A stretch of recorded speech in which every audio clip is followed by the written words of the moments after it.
नमस्कार, आदाब। मैं हूं जास्मिन शर्मा और हर तरफ जम्मू कश्मीर में चर्चा हो रही है राज्यसभा चुनावों की, विधानसभा के उपचुनावों की।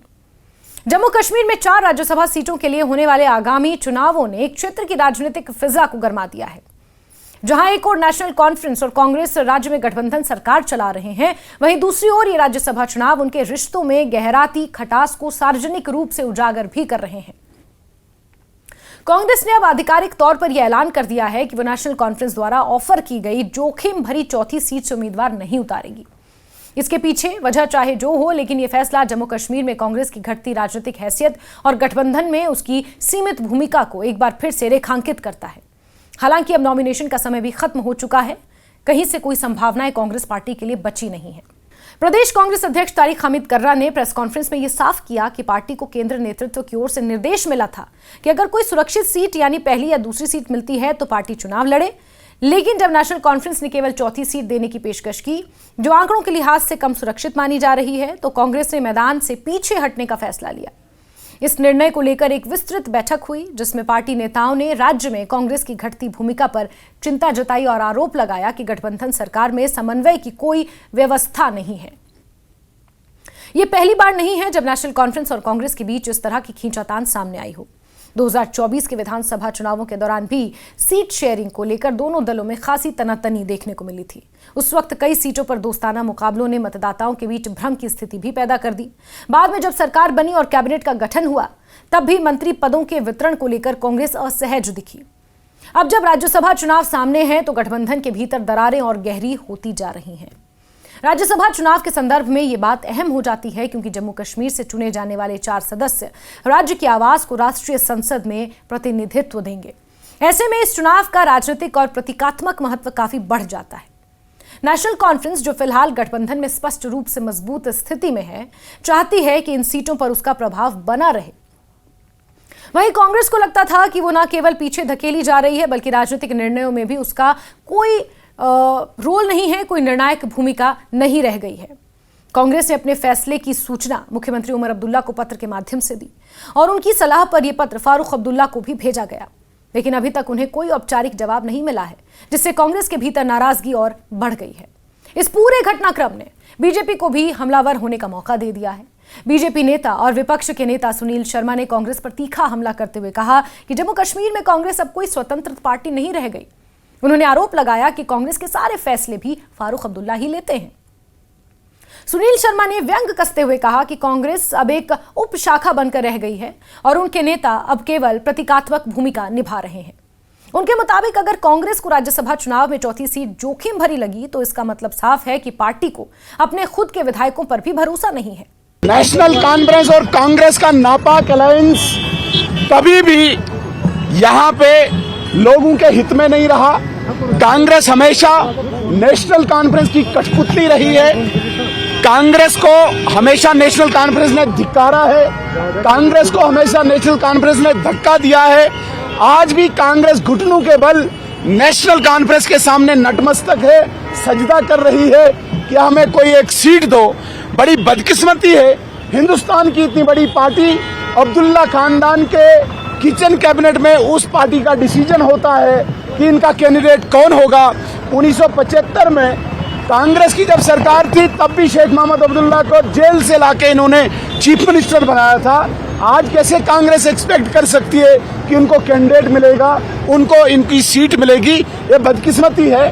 कांग्रेस को मर्ज होना चाहिए। कांग्रेस खुद मुख्तियार कश्मीर में नहीं है। बीजेपी ने कांग्रेस की इस स्थिति को उसकी कमजोरी और नेशनल कॉन्फ्रेंस के सामने आत्मसमर्पण के तौर पर पेश किया। पार्टी का कहना है कि कांग्रेस की स्थानीय इकाई ना तो स्वतंत्र फैसले ले पा रही है, ना ही जनता के मुद्दों पर कोई स्पष्ट रुख अपना पा रही है। उसके उलट नेशनल कॉन्फ्रेंस से पूरे घटनाक्रम में चुप्पी साध रखी है, जिससे यह संकेत मिलता है कि वो गठबंधन में बड़े भाई की भूमिका को बनाए रखना चाहती है।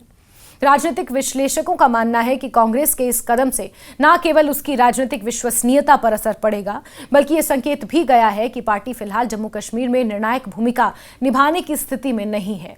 कांग्रेस के लिए यह भी चुनौती है कि वो अपने घटते जनाधार के बीच जनता के सामने खुद को प्रासंगिक कैसे बनाए रखे। गठबंधन के भीतर मतभेदों और सहयोगी दलों के बीच भरोसे की कमी ने पूरे राज्य में राजनीतिक अस्थिरता की आशंका बढ़ा दी है। अगर कांग्रेस और नेशनल कॉन्फ्रेंस इस स्थिति को सुधारने में नाकाम रहते हैं तो ये न केवल राज्यसभा चुनाव बल्कि आगामी निकाय चुनावों और 2029 की तैयारियों को भी प्रभावित कर सकता है। कांग्रेस के सामने अब दो बड़ी चुनौतियां हैं। पहली, अपने संगठन को मजबूत करना, जमीनी स्तर पर फिर से जनसंपर्क बनाना। दूसरी, जनता के बीच ये संदेश देना कि वो सिर्फ नेशनल कॉन्फ्रेंस की परछाई नहीं बल्कि स्वतंत्र राजनीतिक ताकत है। इसके लिए जरूरी होगा कि पार्टी जम्मू कश्मीर के स्थानीय मुद्दों पर खुलकर बोले, युवाओं को नेतृत्व में लाए, अपने घोषणा पत्र को स्पष्ट रूप से लागू करने के लिए पहल करे, आवाज उठानी पड़े तो वो भी करे। इस समय कांग्रेस के लिए यह केवल एक राज्यसभा सीट का मुद्दा नहीं रह गया बल्कि यह उसकी राजनीतिक अस्मिता, दीर्घकालिक अस्तित्व से भी जुड़ा सवाल बन चुका है। अगर पार्टी खुद को उपेक्षित महसूस करती है और बार बार जो हमें मिला वो काफी नहीं, ये तर्ज पर ही आगे बढ़ती रही तो वो गठबंधन में लगातार हाशिए पर ही धकेली जाएगी। राज्यसभा सीटों की नोटिफिकेशन आने के बाद में जिस तरह की नोटिफिकेशन सामने आई है, ये 3 नोटिफिकेशंस है। एक सिंगल सीट का नोटिफिकेशन है, एक सिंगल सीट 2 नंबर पर है, वो भी नोटिफिकेशन है। तीसरी नोटिफिकेशन 2 सीटों के लिए है, तो कुल मिलाकर 4 सीटें फिलअप करने की बात थी। तो हमने पहले ही कहा कि काउंसिल ऑफ मिनिस्टर बनाने के टाइम पर भी इफ़ाम तफहूम लीडरशिप का नहीं हुआ और कांग्रेस ने ऑप्ट किया उस वक्त हम काउंसिल ऑफ मिनिस्टर में नहीं जाएंगे जब तक कोई ब्रॉड डिस्कशन ना हो कोलिशन का। ये कोलिशन सिर्फ एक मिनिस्टर बनने के लिए नहीं बना है, ये कोलिशन लोगों के जो मसाइल है, लोगों के जो इश्यूज है, उनको डिलिब्रेशन होने के बाद ही कोई हतमी फैसला लिया जाएगा। और उसके बाद साल भर में भी कोई कोलिशन का आपस में जो मेजर इश्यूज है उनको लेकर कोई डिलिब्रेशन नहीं, कोई मीटिंग नहीं हुई, कोई कोऑर्डिनेशन नहीं हुई। अब राज्यसभा आई तो राज्यसभा में 4 सीटें हैं। कांग्रेस की विलिंगनेस थी कि हम एक सीट लड़े और वो एक सीट सेफ श्योर हो। तो सेफ श्योर में सीट नंबर 1, 2 और 3 इसमें एक सीट कांग्रेस को अलाउ की जाए ताकि हम अपना नॉमिनेशन दें और सीट को राज्यसभा में पहुंचा दें। वो हाईएस्ट लेवल से तो दिल्ली में कन्वे किया गया था कि कांग्रेस एक उम्मीदवार दे और सेफ सीट पर वो अप्लाई करे। जब मॉडलिटीज तय होने की बात आई उस पर नेशनल कॉन्फ्रेंस ने कोई कम्युनिकेशन नहीं दिया, बल्कि कन्वे किया कि कांग्रेस 4th सीट पर अपना उम्मीदवार डाल सकता था। तो 4th सीट को लेकर पहले ही कांग्रेस ने स्टैंड ले रखा था कि उस पर हम अपना उम्मीदवार नहीं डालेंगे, हम श्योर शॉट के लिए कैंडिडेट को डालेंगे जहां हमारे पास वाफिर मिकदार में, वाफिर तादाद में हमारे पास नंबर्स हो।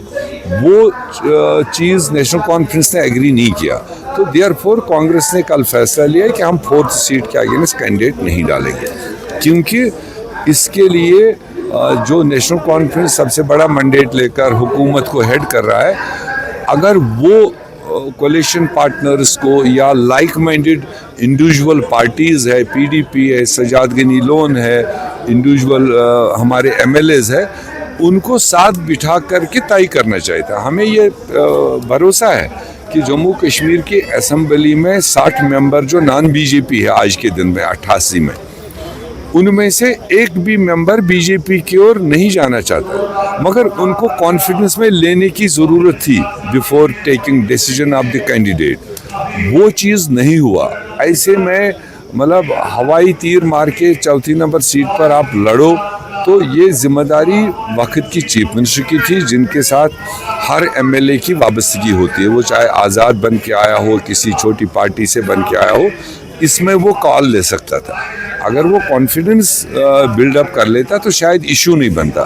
अब वो चीज़ हुआ नहीं, तो ऐसे में कांग्रेस ने फैसला किया कि 4थी सीट पर हम कैंडिडेट नहीं डालेंगे। अब आगे 4 सीटों पर चुनाव होने जा रहा है और जो बीजेपी के दावे है क्रॉस वोटिंग होगी, apprehensions of horse trading and cross voting? नहीं, देखिए इस वक्त बीजेपी के घर के अंदर उनको अपने घर को हिफाजत करने की जरूरत है। इन 60 लोगों में मैं कॉन्फिडेंस के साथ कह सकता हूं कम से कम बीजेपी के कैंडिडेट को 60 वोटरों में 1 वोट भी नहीं जाएगा। नेशनल कॉन्फ्रेंस को भी समझना होगा कि गठबंधन में शक्ति संतुलन बनाए रखना ही दीर्घकालिक स्थिरता की कुंजी है। अगर वो सहयोगियों को दरकिनार कर केवल खुद को मजबूत करने की नीति अपनाएगी तो वो भी दीर्घकालिक रूप से नुकसान में ही रहेगी, क्योंकि ऐसे गठबंधन टिकते नहीं, टूटते हैं। क्या पता 2029 की तस्वीर क्या हो। जम्मू कश्मीर की राजनीति इन दिनों परिवर्तन के दौर से गुजर रही है। राज्यसभा चुनाव इस बात की अग्नि परीक्षा होंगे कि क्या इंडिया गठबंधन वास्तव में एकजुट है या केवल सत्ता में हिस्सेदारी की राजनीति कर रहा है। कांग्रेस का हटना, बीजेपी का हमला, दोनों ये दिखा रहे हैं कि यहां राजनीतिक परिदृश्य अब पूरी तरह नए मोड़ पर पहुंच गया है।